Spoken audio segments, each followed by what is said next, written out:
Welcome back to Pastor Emilie's Story Hour. We're reading The Woman in White by Wilkie Collins. This is part 11, chapter 15. As we walked round to the front of the house, a fly from the railway approached us along the drive. Miss Halcombe waited on the doorsteps until the fly drew up, and then advanced to shake hands with an old gentleman who got out briskly the moment the steps were let down. Mr. Gilmore had arrived. I looked at him, when we were introduced to each other, with an interest and a curiosity which I could hardly conceal. This old man was to remain at Limmeridge House after I had left it. He was to hear Sir Percival Glyde's explanation, and was to give Miss Halcombe the assistance of his experience in forming her judgment. He was to wait until the question of the marriage was set at rest, and his hand, if that question were decided in the affirmative, was to draw the settlement which bound Miss Fairlie irrevocably to her engagement. Even then, when I knew nothing by comparison with what I know now, I looked at the family lawyer with an interest which I had never felt before in the presence of any man breathing who was a total stranger to me. In external appearance, Mr. Gilmore was the exact opposite of the conventional idea of an old lawyer. His complexion was florid. His white hair was worn rather long and kept carefully brushed. His black coat, waistcoat, and trousers fitted him with perfect neatness. His white cravat was carefully tied, and his lavender-colored kid gloves might have adorned the hands of a fashionable clergyman without fear and without reproach. His manners were pleasantly marked by the formal grace and refinement of the old school of politeness, quickened by the invigorating sharpness and readiness of a man whose business in life obliges him always to keep his faculties in good working order. A sanguine constitution and fair prospects to begin with, a long subsequent career of creditable and comfortable prosperity, a cheerful, diligent, widely respected old age, such were the general impressions I derived from my introduction to Mr. Gilmore, and it is but fair to him to add that the knowledge I gained by later and better experience only tended to confirm them. I left the old gentleman and Miss Halcombe to enter the house together and to talk of family matters undisturbed by the restraint of a stranger's presence. They crossed the hall on their way to the drawing-room, and I descended the steps again to wander about the garden alone. My hours were numbered at Limmeridge House. My departure the next morning was irrevocably settled. My share in the investigation which the anonymous letter had rendered necessary was at an end. No harm could be done to anyone but myself if I let my heart loose again, for the little time that was left me, from the cold cruelty of restraint which necessity had forced me to inflict upon it, and took my farewell of the scenes which were associated with the brief dream time of my happiness and my love. I turned instinctively to the walk beneath my study window, where I had seen her the evening before with her little dog, and followed the path which her dear feet had trodden so often, till I came to the wicket gate that led into her rose garden. The winter bareness spread drearily over it now. The flowers that she had taught me to distinguish by their names, the flowers that I had taught her to paint from, were gone, and the tiny white paths that led between the beds were damp and green already. I went on to the avenue of trees, where we had breathed together the warm fragrance of August evenings, where we had admired together the myriad combinations of shade and sunlight that dappled the ground at our feet. The leaves fell about me from the groaning branches, and the earthy decay in the atmosphere chilled me to the bones. A little further on, and I was out of the grounds and following the lane that wound gently upward to the nearest hills. The old felled tree by the wayside on which we had sat to rest was sodden with rain, and the tuft of ferns and grasses which I had drawn for her, nestling under the rough stone wall in front of us, had turned to a pool of water, stagnating round an island of draggled weeds. I gained the summit of the hill, and looked at the view which we had so often admired in the happier time. It was cold and barren. It was no longer the view that I remembered. The sunshine of her presence was far from me. The charm of her voice no longer murmured in my ear. She had talked to me on the spot from which I now looked down of her father, who was her last surviving parent, had told me how fond of each other they had been, and how sadly she missed him still when she entered certain rooms in the house, and when she took up forgotten occupations and amusements with which he had been associated. Was the view that I had seen while listening to those words the view that I saw now, standing on the hilltop by myself? I turned and left it. I wound my way back again over the moor and round the sand hills down to the beach. There was the white rage of the surf and the multitudinous glory of the leaping waves. But where was the place on which she had once drawn idle figures with her parasol in the sand? The place where we had sat together while she talked to me about myself and my home, while she asked me in woman's minutely observant questions about my mother and my sister, and innocently wondered whether I should ever leave my lonely chambers and have a wife and a house of my own. Wind and wave had long since smoothed out the trace of her which she had left in those marks on the sand. I looked over the wide monotony of the seaside prospect, and the place in which we two had idled away the sunny hours was as lost to me as if I had never known it, as strange to me as if I stood already on a foreign shore. The empty silence of the beach struck cold to my heart. I returned to the house and the garden, where traces were left to speak of her at every turn. On the west terrace I met Mr. Gilmore. He was evidently in search of me, for he quickened his pace when we caught sight of each other. The state of my spirits little fitted me for the society of a stranger, but the meeting was inevitable, and I resigned myself to make the best of it. "You are the very person I wanted to see," said the old gentleman. "I had 2 words to say to you, my dear sir, and if you have no objection, I will avail myself of the present opportunity. To put it plainly, Miss Halcombe and I have been talking over family affairs which are the cause of my being here, and in the course of our conversation she was naturally led to tell me of this unpleasant matter connected with the anonymous letter, and of the share which you have most creditably and properly taken in the proceedings so far. That share, I quite understand, gives you an interest which you might not otherwise have felt, in knowing that the future management of the investigation which you have begun will be placed in safe hands. My dear sir, make yourself quite easy on that point. It will be placed in my hands. You are in every way, Mr. Gilmore, much fitter to advise and to act in the matter than I am. Is it an indiscretion on my part to ask if you have decided yet on a course of proceeding?" "Well, so far as it is possible to decide, Mr. Heartwright, I have decided. I mean to send a copy of the letter, accompanied by a statement of the circumstances, to Sir Percival Glyde's solicitor in London, with whom I have some acquaintance. The letter itself I shall keep here to show Sir Percival as soon as he arrives. The tracing of the 2 women I have already provided for by sending one of Mr. Fairley's servants, a confidential person, to the station to make inquiries. The man has his money and his directions, and he will follow the women in the event of his finding any clue. That is all that can be done until Sir Percival comes on Monday. I have no doubt myself that every explanation which can be expected from a gentleman and a man of honor he will readily give. Sir Percival stands very high, sir, an eminent position, a reputation above suspicion. I feel quite easy about the results, quite easy, I am rejoiced to assure you. Things of this sort happen constantly in my experience. Anonymous letters, unfortunate women, sad state of society. I don't deny that there are peculiar complications in this case, but the case itself is most unhappily common. I am afraid, Mr. Gilmore, I have the misfortune to differ from you in the view I take of the case." "Just so, my dear sir, just so.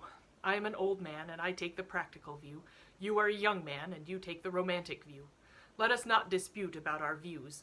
I live professionally in an atmosphere of disputation, Mr. Heartwright, and I am only too glad to escape from it as I am escaping here. We will wait for events. Yes, we will wait for events. Charming place, this. Good shooting? Oh, probably not. None of Mr. Fairley's land is preserved, I think.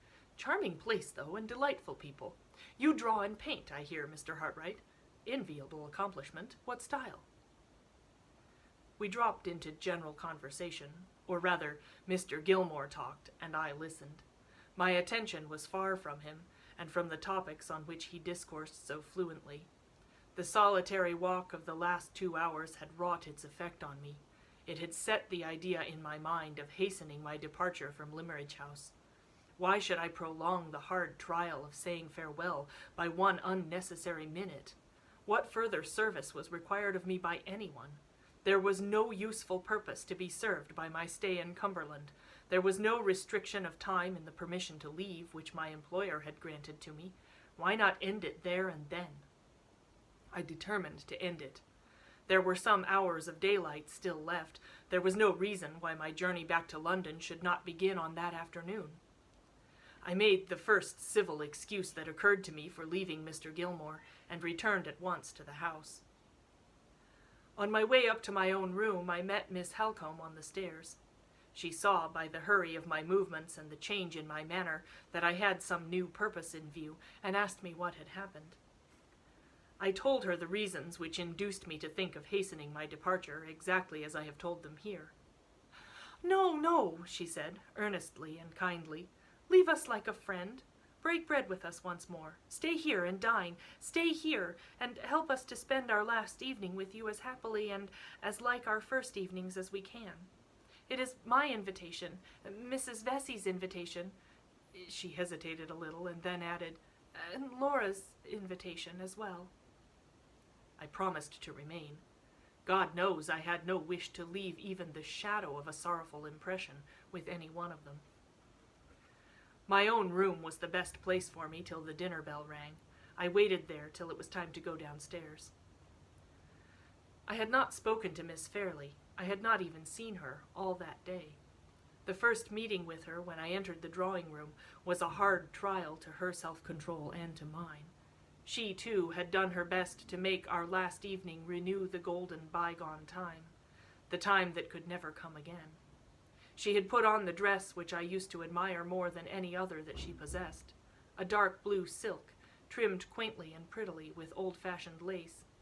She came forward to meet me with her former readiness. She gave me her hand with the frank, innocent goodwill of happier days.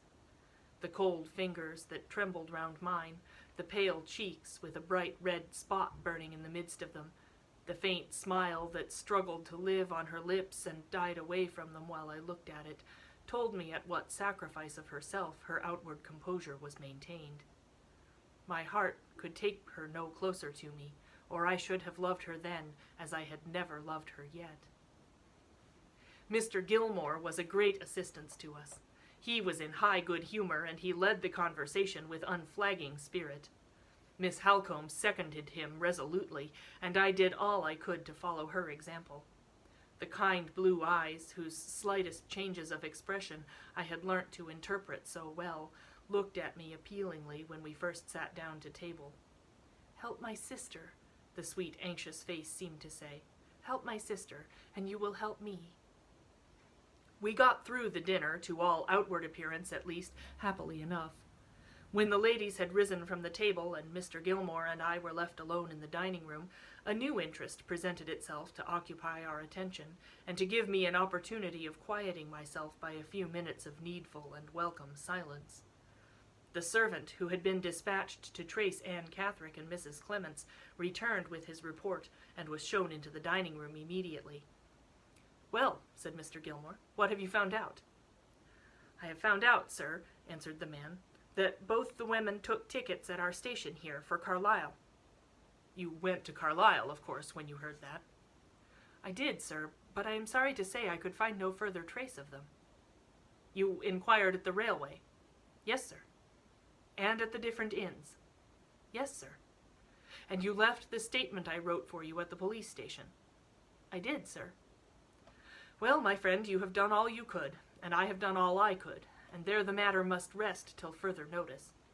We have played our trump cards, Mr. Heartwright," continued the old gentleman when the servant had withdrawn.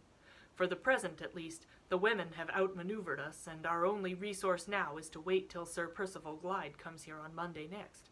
Won't you fill your glass again? Good bottle of port, that. Sound, substantial old wine. I have got better in my own cellar, though."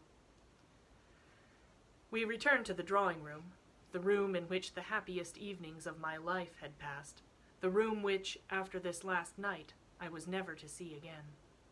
Its aspect was altered since the days had shortened and the weather had grown cold. The glass doors on the terrace side were closed and hidden by thick curtains.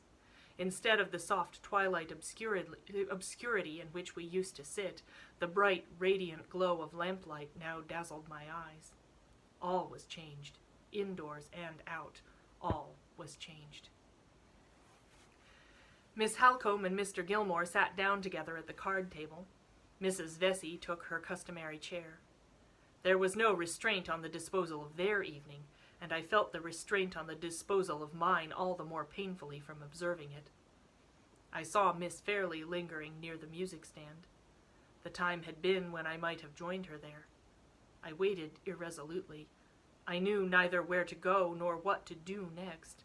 She cast one quick glance at me, took a piece of music suddenly from the stand, and came towards me of her own accord. "Shall I play some of those little melodies of Mozart's which you used to like so much?" she asked, opening the music nervously and looking down at it while she spoke. Before I could thank her, she hastened to the piano. The chair next to it, which I had always been accustomed to occupy, stood empty. She struck a few chords, then glanced round at me, then looked back again at her music. "Won't you take your old place?" she said, speaking very abruptly and in very low tones. "I may take it on the last night," I answered. She did not reply. She kept her attention riveted on the music which she knew by memory, which she had played over and over again in former times without the book. I only knew that she had heard me. I only knew that she was aware of my being close to her by seeing the red spot on the cheek that was nearest to me fade out and the face grow pale all over. "I am very sorry you are going," she said, her voice almost sinking to a whisper, her eyes looking more and more intently at the music, her fingers flying over the keys of the piano with a strange, feverish energy which I had never noticed in her before. "I shall remember those kind words, Miss Fairlie, long after tomorrow has come and gone." The paleness grew whiter on her face, and she turned it further away from me. "Don't speak of tomorrow," she said. "Let the music speak to us of tonight, in a happier language than ours." Her lips trembled. A faint sigh fluttered from them, which she tried vainly to suppress. Her fingers wavered on the piano. She struck a false note, confused herself in trying to set it right, and dropped her hands angrily on her lap. Miss Halcombe and Mr. Gilmore looked up in astonishment from the card table at which they were playing. Even Mrs. Vesey, dozing in her chair, woke at the sudden cessation of the music and inquired what had happened. "You play at whist, Mr. Heartwright?" asked Miss Halcombe, with her eyes directed significantly at the place I occupied. I knew what she meant. I knew she was right, and I rose at once to go to the card table. As I left the piano, Miss Fairlie turned a page of the music and touched the keys again with a surer hand. "I will play it," she said, striking the notes almost passionately. "I will play it on the last night." "Come, Mrs. Vesey," said Miss Halcombe. "Mr. Gilmore and I are tired of a cart. Come and be Mr. Heartwright's partner at whist." The old lawyer smiled satirically. His had been the winning hand, and he had just turned up a king. He evidently attributed Miss Halcombe's abrupt change in the card table arrangements to a lady's inability to play a losing game. The rest of the evening passed without a word or a look from her. She kept her place at the piano, and I kept mine at the card table. She played unremittingly, played as if the music was her only refuge from herself. Sometimes her fingers touched the notes with a lingering fondness, a soft, plaintive, dying tenderness, unutterably beautiful and mournful to hear. Sometimes they faltered and failed her, or hurried over the instrument mechanically as if their task was a burden to them. But still, change and waver as they might in the expression they imparted to the music, their resolution to play never faltered. She only rose from the piano when we all rose to say good night. Mrs. Vesey was nearest to the door, and the first to shake hands with me. "I shall not see you again, Mr. Heartwright," said the old lady. "I am truly sorry you are going away. You have been very kind and attentive, and an old woman like me feels kindness and attention. I wish you happy, sir. I wish you a kind goodbye." Mr. Gilmore came next. "I hope we shall have the future opportunity of bettering our acquaintance, Mr. Heartwright. You quite understand about that little matter of business being safe in my hands?" "Yes, yes, of course. Bless me, how cold it is. Don't let me keep you at the door. Bon voyage, my dear sir. Bon voyage, as the French say." Miss Halcombe followed. "7:30 tomorrow morning," she said, then added in a whisper, "I have heard and seen more than you think. Your conduct tonight has made me your friend for life." Miss Fairley came last. I could not trust myself to look at her when I took her hand, and when I thought of the next morning. My departure must be a very early one," I said. I shall be gone, Miss Fairley, before you—" "No, no," she interposed hastily. "Not before I am out of my room. I shall be down to breakfast with Marian. I am not so ungrateful, not so forgetful of the past 3 months." Her voice failed her. Her hand closed gently round mine, then dropped it suddenly. Before I could say good night, she was gone. The end comes fast to meet me, comes inevitably as the light of the last morning came at Limmeridge House. It was barely 7:30 when I went downstairs, but I found them both at the breakfast table waiting for me. In the chill air, in the dim light, in the gloomy morning silence of the house, we 3 sat down together and tried to eat, tried to talk.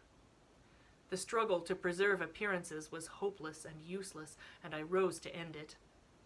As I held out my hand, Miss Halcombe, who was nearest to me, took it. Miss Fairley turned away suddenly and hurried from the room. "Better so," said Miss Halcombe when the door had closed. "Better so, for you and for her." I waited a moment before I could speak. It was hard to lose her without a parting word or a parting look. I controlled myself. I tried to take leave of Miss Halcombe in fitting terms, but all the farewell words I would fain have spoken dwindled to one sentence. "Have I deserved that you should write to me?" was all I could say.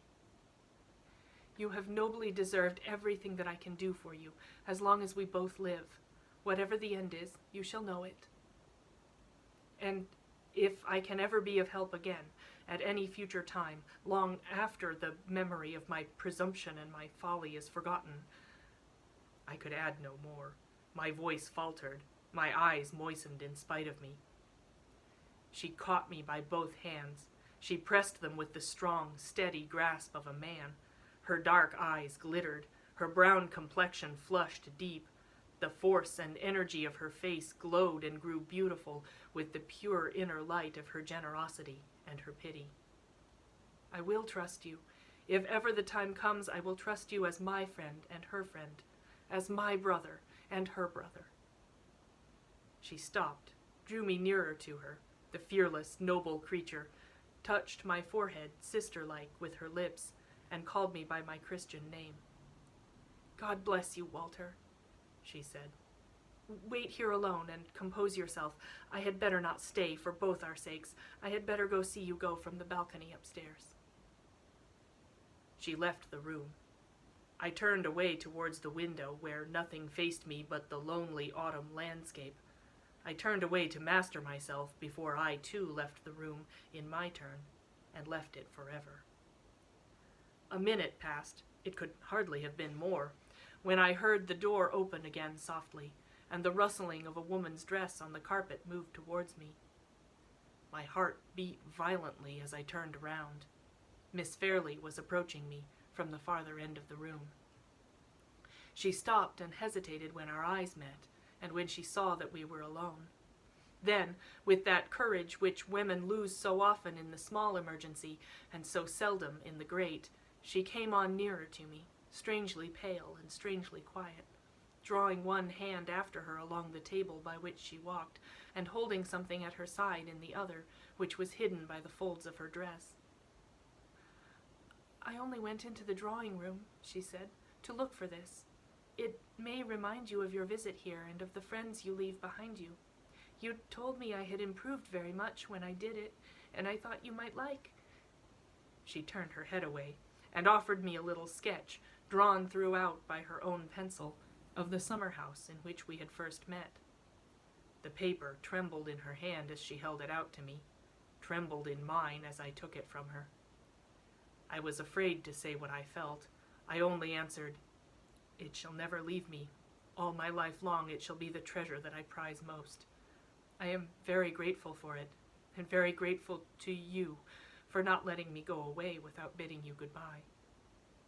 "Oh," she said innocently, "how could I let you go after we've passed so many happy days together?"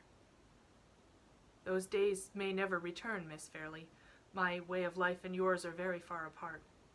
But if a time should come when the devotion of my whole heart and soul and strength will give you a moment's happiness or spare you a moment's sorrow, will you try to remember the poor drawing master who has taught you? Miss Halcombe promised to trust me. Will you promise to?" The farewell sadness in the kind blue eyes shone dimly through her gathering tears. "I promise it," she said in broken tones. "Oh, don't look at me like that. I promise it with all my heart." I ventured a little nearer to her and held out my hand. "You have many friends who love you, Miss Fairley. Your happy future is the dear object of many hopes. May I say at parting that it is the dear object of my hopes, too." The tears flowed fast down her cheeks. She rested one trembling hand on the table to steady herself while she gave me the other. I took it in mine. I held it fast. My head drooped over it. My tears fell on it. My lips pressed it, not in love in that last moment, but in the agony and self-abandonment of despair. "For God's sake, leave me," she said faintly. The confession of her heart's secret burst from her in those pleading words. I had no right to hear them, no right to answer them. They were the words that banished me, in the name of her sacred weakness, from the room. It was all over. I dropped her hand. I said no more. The blinding tears shut her out from my eyes, and I dashed them away to look at her for the last time. One look as she sank into a chair, as her arms fell on the table, as her fair head dropped on them wearily. One farewell look, and the door had closed upon her. The great gulf of separation had opened between us. The image of Laura Fairley was a memory of the past already.